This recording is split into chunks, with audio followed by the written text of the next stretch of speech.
Махаббат туралы хикая. Ләйліге ұқсап көп арулар бізді ұқпас.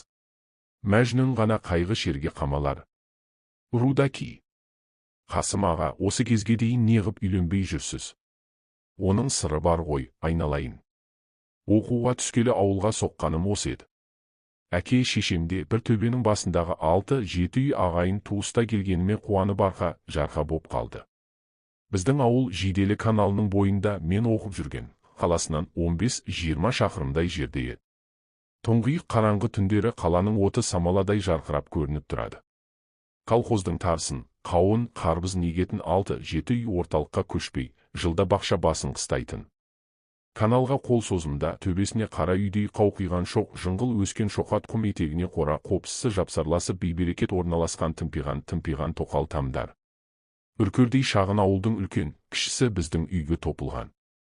Біздің үй дегендегі үйіміз есік алдында отын, су, аяқ табақ қоятын ас үйі бар жалғыз бөлме. Бірақ жалғыз болғанымен кең, шағын колхоздың клубындай десе болар. Адам аузы мұрнынан шығады. Ана есік жақтағы үлкен кесек пеш түбінде отырған менің әкем сүгір, мұрны қос жұдырықтай, күректей үлкен сақалды қара сұр шал. Назары суық, шүңірек көз адам. Ал қазір қуаныштан ба өңі жылып, күректей сақалын қайта тарамдайды.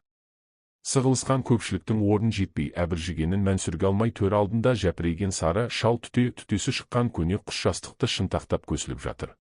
Ол әкемнің өкшесін басып жүрген аталас ағайыным.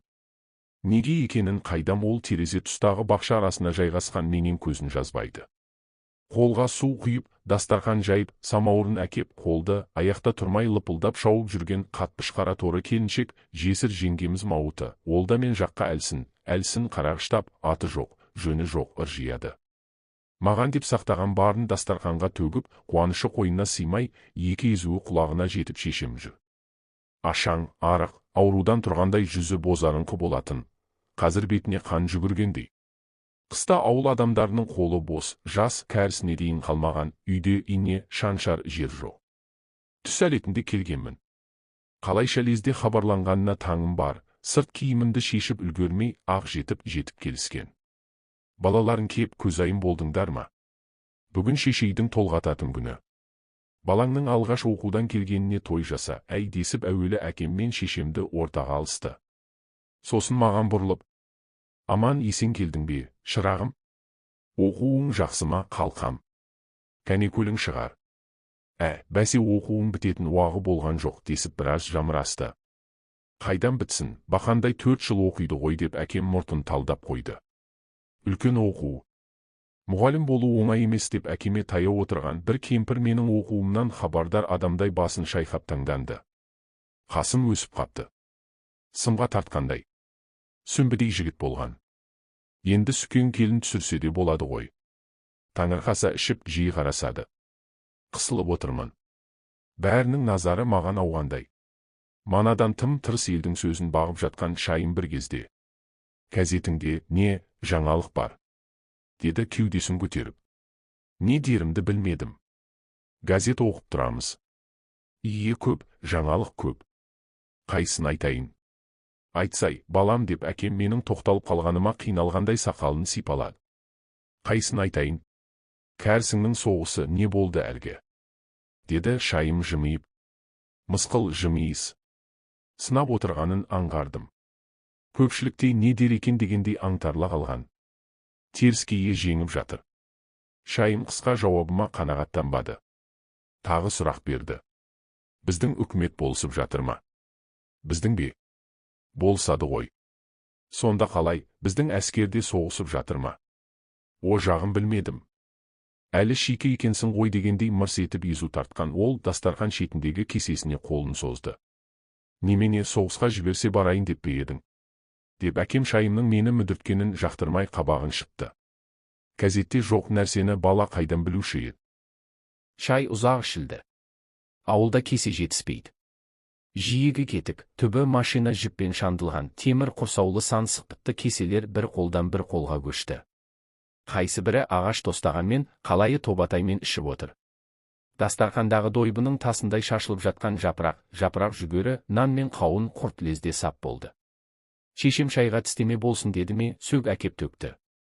Үйдегі жалғыз қырлы стакан маған тиген, сонымен сыздықтатып шай ішемін. Ауылдастарымның елбіректеген көңіліне семіріп отырмын. Бәрі маған соғыстан оралған солдаттан бетер қоғадай жапырлады. Кеулеп ортаға алып, әкеме қорадағы 2 ешкінің бірін сойғызам.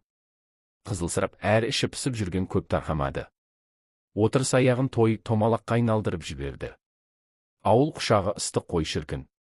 Ағайын туыстарға, көршілерге қыдырып аунап-қунап жүргенімде демалысымның қалай өтіп кеткенінде аңғармаппын. Ертеңіне қалаға жүрем деп отырған кеште, шешем үшеуміз оңаша қалған бір сәтте әкем маған мынаны айтты. Шырағым, жас емесің, енді іністет деуші едің, оныңа түстің. Енді мына өлмелі кемпір шалдың саған қояр тілегі бар. Біздің қолымызды ұзарт.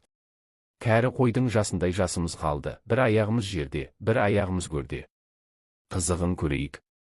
Қала мына тұрған жер, келіп кетіп тұрасың. Кімді табам деп дал болмай ақ қой, Құдай қосқан құдамыз бар, бұрыннан атастырып қойған қалыңдығың бар. Мына төменгі ауылда, белгілі жердің қызы.